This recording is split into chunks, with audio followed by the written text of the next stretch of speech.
नमस्कार मित्रों। आज का टॉपिक है हमारा आश्रय। आइए चलते हैं। आश्रय से संबंधित जितने भी क्वेश्चन आंसर सीटेट में आते हैं या आएंगे वो सारे क्वेश्चन आंसर जो है आज हम क्लियर करेंगे। ठीक है, तो आइए चलते हैं। बताइए, ये जो होता है आपका वो अधिक ताप से बचने के लिए वो भूमि के नीचे रहते हैं। ठीक है, ऑप्शन नंबर 3 जो है आपका सही हो जाएगा। अगला देखते हैं। अगला है हमारा, हमारे आस पड़ोस के तालाबों में स्थित पौधों की संरचना होती है कैसी? उनकी जड़ें नहीं होती, उनका तना लंबा खोखला एवं हल्का होता है, इनकी पत्तियां चौड़ी एवं छोटी होती हैं, इनके तने ठोस व पतले होते हैं। कौन सा सही हो जाएगा? इसका हो जाएगा आपका ऑप्शन नंबर 2, इनका तना लंबा खोखला और हल्का होता है। ठीक है, अगला है आपका, निम्नलिखित में से कौन उभयचर है? हाथी, मगरमच्छ, दरियाई घोड़ा या वेल? उभयचर कौन सा है बताइए?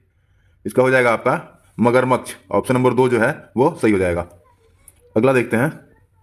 अगला है आपका, निम्नलिखित में से कौन सा अस्थायी घरों के संबंध में उपयुक्त कथन नहीं है? ठीक है, पहला है अस्थायी आधार पर लंबी समयावधि के लिए निर्मित, दूसरा है बहुत अधिक मजबूत, तीसरा है टिकाऊ व अधिक समय तक चलने वाले, चौथा है सीमेंट, ईंटों व लोहे के प्रयोग से बने हुए। कौन सा सही हो जाएगा बताइए? अस्थायी घरों के संबंध में उपयुक्त कथन नहीं है। इसका हो जाएगा आपका ऑप्शन नंबर 1, अस्थायी आधार पर लंबी समयावधि के लिए निर्मित। ठीक है, अगला देखते हैं। अगला है आपका, मानव अधिवास के अनेक रूप हैं, निम्नलिखित में से आप किसे मानव अधिवास नहीं मानते हैं? पुरवा, फार्म स्टेट, नगर या गलियां? किसको मानव अधिवास नहीं मानते हैं? ये जो हो जाएगा आपका गलियां। ठीक है, अगला देखते हैं। अगला है, निम्नलिखित में से घर के निर्माण को कौन सा कारक प्रभावित नहीं करता? भौगोलिक स्थिति, जलवायु, निर्माणकारी चीजों की उपलब्धता या सभी प्रभावित करते हैं? कौन सा प्रभावित नहीं करता बताइए? इसका हो जाएगा आपका ऑप्शन नंबर 4, सभी प्रभावित करते हैं। ठीक है, यहां पे नेगेटिव क्वेश्चन पूछा है, नहीं करता है। ठीक है, अगला देखते हैं। अगला है आपका, सबसे ऊंचे पेड़ पर कौन घोंसला बनाता है? चील, कौवा, कबूतर या कलचिड़ी? सबसे ऊंचे पेड़ पर कौन घोंसला बनाता है? वो जो बनाता है आपका चील बनाता है। ठीक है, पेड़ के सबसे ऊंचे पे, सबसे ऊंचे डाली पे जो है वो घोंसला बनाता है कौन? चील। अगला देखते हैं।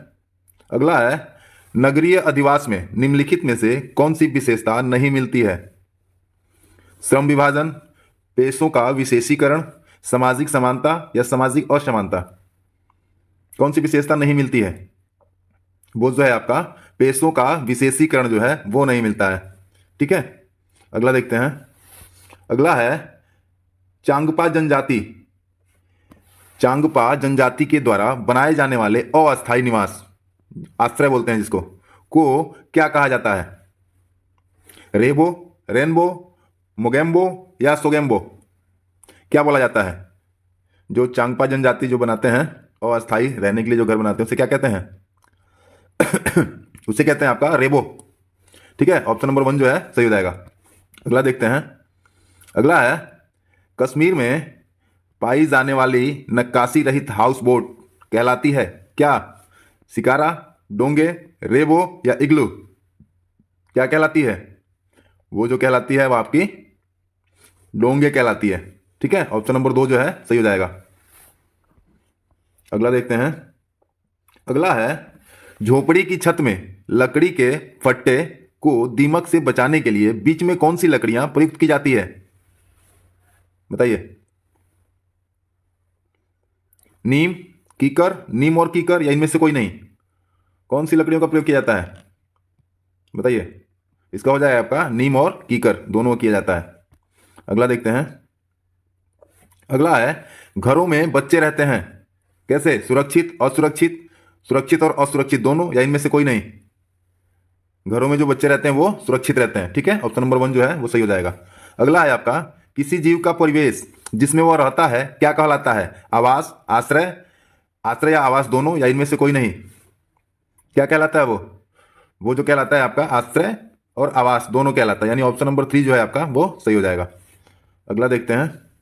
अगला है घास स्थल के निर्माण में किसकी भूमिका अहम होती है? जलवायु की, मृदा की, जलवायु और मृदा दोनों की, या इनमें से किसी की नहीं?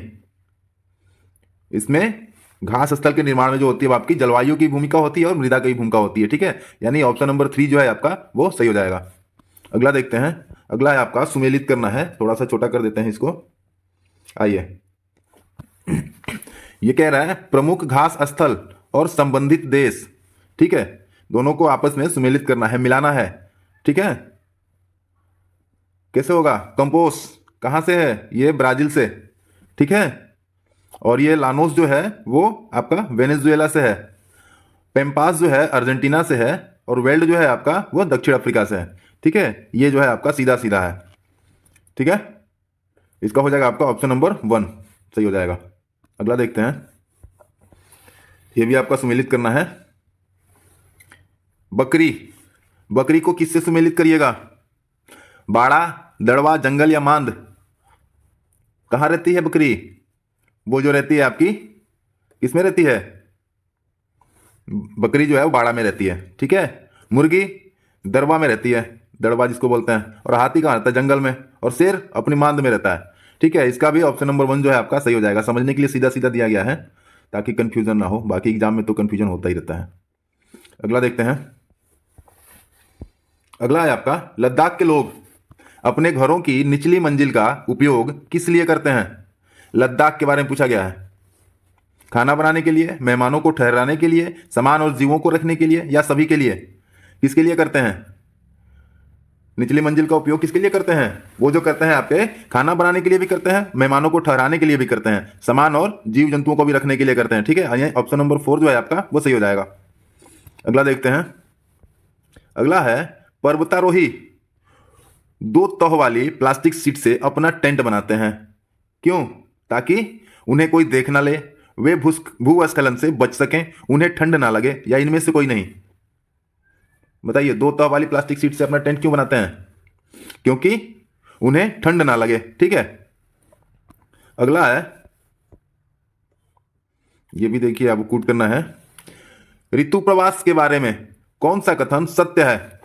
मौसम के अनुकूल स्थानांतरण ऋतु प्रवास कहलाता है। जनजातियों में आज भी ऋतु प्रवास प्रचलित है। इस प्रकार के प्रवास पर्वतीय क्षेत्रों में देखने को मिलते हैं। कौन कौन सा सही है बताइए? इसका आपका पहला सही हो जाएगा और आपका तीसरा सही हो जाएगा, ठीक है, यानी ऑप्शन नंबर 2 जो है आपका सही है। अगला देखते हैं। अगला है आपका निम्नलिखित कथनों पर विचार कीजिए। 1 लाख से अधिक जनसंख्या वाले निवास क्षेत्र को नगर कहा जाता है। महानगर की जनसंख्या 10 लाख से अधिक होती है। कह रहा है कौन सा कथन सही है बताइए?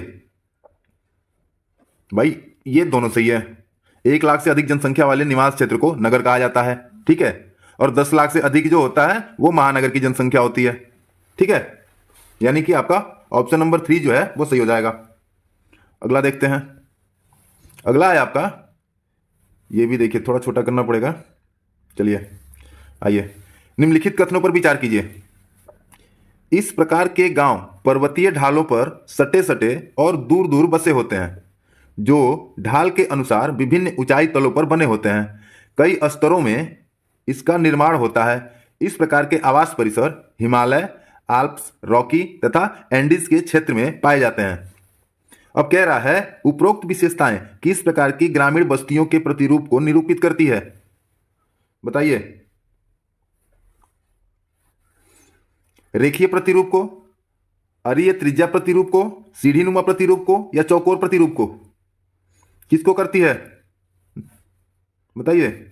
इसका हो जाएगा आपका ऑप्शन नंबर 3 सीढ़ीनुमा प्रतिरूप को, ठीक है, ये जो है सीढ़ीनुमा प्रतिरूप को निरूपित करती है, ठीक है। अगला देखते हैं। अगला है आपका निम्नलिखित कथनों पर विचार कीजिए। यह भी आपका कूट है, ठीक है। निम्नलिखित कथनों पर विचार कीजिए। पहला है सवाना शीतोष्णकटिबंधीय घास का एक प्रकार है। लानोस उष्णकटिबंधीय घास का एक प्रकार है। उपरोक्त में से कौन सा कथन सही है बताइए, कूट करना है। इसका हो जाएगा आपका पहला जो होगा सवाना शीतोष्णकटिबंध घास का एक प्रकार है, ये आपका गलत हो जाएगा। ठीक है। दूसरा जो है लानोस उष्णकटिबंधीय घास का एक प्रकार है, ये आपका सही हो जाएगा, यानी ऑप्शन नंबर 2 जो है सही हो जाएगा, केवल 2। ठीक है। अगला देखते हैं। अगला है आपका, थोड़ा छोटा कर दें, कूट करना है, लंबा है क्वेश्चन ये। आइए, ये भी कह रहा है निम्नलिखित पर विचार कीजिए। जनसंख्या कम से कम 10,000 या इसमें अधिक होनी चाहिए। जनघनत्व 400 व्यक्ति प्रति वर्ग किलोमीटर होना चाहिए। कार्यशील जनसंख्या का 75% भाग गैर कृषि कार्यों में संलग्न होना चाहिए। भारत में नगरीकरण के लिए ऊपर दिए गए मानकों में से किसका निर्धारण किया गया है? बताइए। ये जो हो जाएगा आपका, ये हो जाएगा दूसरा और तीसरा। ठीक है, यानी ऑप्शन नंबर 2 जो है आपका वो सही हो जाएगा। अगला देखते हैं। आइए, इसमें भी कह रहा निम्नलिखित कथनों पर विचार कीजिए। ये वन भूमध्य रेखा और उष्णकटिबंधीय के पास पाए जाते हैं। इस प्रकार के वन बहुत ही घने तथा लंबे होते हैं। जमीन वर्षा के कारण प्रायः दलदल बनी रहती है। ये वर्ष में अलग अलग समय में पत्तियां गिराते हैं। यहां दिन में भी अंधेरा सा बना रहता है। अब कह रहा है उपरोक्त विशेषताएं निम्न में से किस वन की हैं? उष्णकटिबंधीय सदाबहार वन की, उष्णकटिबंधीय पर्णपाती वन की, शीतोष्ण सदाबहार वन की, या उपरोक्त में से कोई नहीं? कौन सा हो जाएगा? ये हो जाएगा आपका ऑप्शन नंबर 1। ठीक है, उष्णकटिबंधीय सदाबहार वन की। ठीक है। अगला देखते हैं। अगला, एक मछली को पहले से उबले लेकिन कमरे के तापमान पर ठंडे किए गए पानी से भरे एक्वेरियम में डाला जाता है तो वह मर जाती है। ऐसा इसलिए होता है क्योंकि मछली घर का पानी मछली के तैरने के योग्य नहीं है, ऑक्सीजन रहित है, मछली द्वारा पीने के योग्य नहीं है, या खनिज रहित है। बताइए। कह रहा है पानी को पहले उबाल के रखा गया है, ठीक है, लेकिन वो ठंडा है, कमरे के तापमान के बराबर है। ठीक, उस पानी में उसे डाला जाता है तो वो मर जाती है। क्यों? क्योंकि वो जो है ऑक्सीजन जो होता है उसमें वो नहीं रहता है।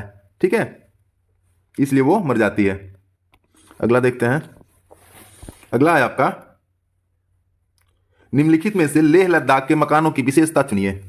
लेह और लद्दाख के मकानों के बारे में पूछ रहा है। पेड़ के तनों से बनी लकड़ी की ढालू छतें, निचली मंजिल में कोई खिड़की नहीं, पत्थर मिट्टी और चूने से बनी दीवारें, या लकड़ी के फर्श। लेह और लद्दाख के मकानों की विशेषता कौन सी है, या कौन कौन सी हो सकती है? बताइए। ये जो हो जाएगा आपका वो हो जाएगा पहला, दूसरा और चौथा। ठीक है, पेड़ के तनों से बनी लकड़ी की ढालू छतें होती हैं, निचली मंजिल में कोई खिड़की नहीं होती और लकड़ी के ही फर्श होते हैं। ठीक है, यानी 1 2 4 ऑप्शन नंबर 2 जो है आपका वो सही हो जाएगा। अगला देखते हैं। अगला है आपका, थोड़ा सा छोटा कर दें इसको, बड़ा हो गया है। चलिए, नीचे दिया गया पैराग्राफ पढ़िए जिसे गांव के एक छात्र ने अपने घर के विषय में लिखा है। ठीक है, कह रहा है मैं गांव से आया हूं, हमारे गांव में अत्यधिक वर्षा होती है। ठीक, इसलिए हमारे घर धरती से लगभग 10 से 12 फुट यानी 3 से 3.5 मीटर ऊंचे बने होते हैं। इन्हें मजबूत बांस के खंभों पर बनाया जाता है। ये घर अंदर से भी लकड़ी के बने होते हैं। ये कहाँ के घर हैं? बच्चा किस गांव से आया है? बताइए। वो जो है आपका वो असम से आया है। ठीक है, कहाँ से आया है? असम से आया है। ऑप्शन नंबर 2 जो है वो सही हो जाएगा। अगला देखते हैं। अगला है आपका एस्किमो। एस्किमो अपने घर इग्लू का निर्माण बर्फ से करते हैं। इसका क्या कारण है? बर्फ ठंडी हवा और पानी को अंदर नहीं आने देता।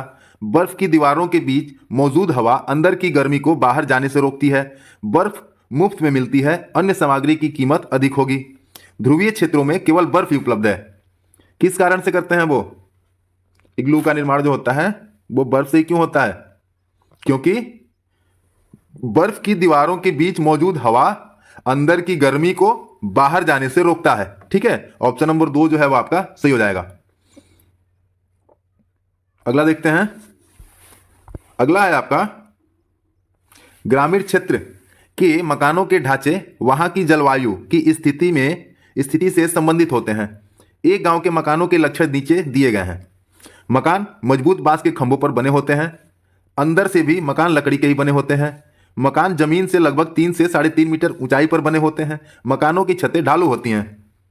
बताइए कौन सा इसका सही हो जाएगा? अभी हम लोगों ने पढ़ा है ना ऊपर 10 से 12 फीट, वही 3 से 3.5 मीटर ऊंचाई पर बने होते हैं। ये कहाँ के मकान हो सकते हैं? ये हो सकते हैं आपके असम के, यानी असम के। ठीक है।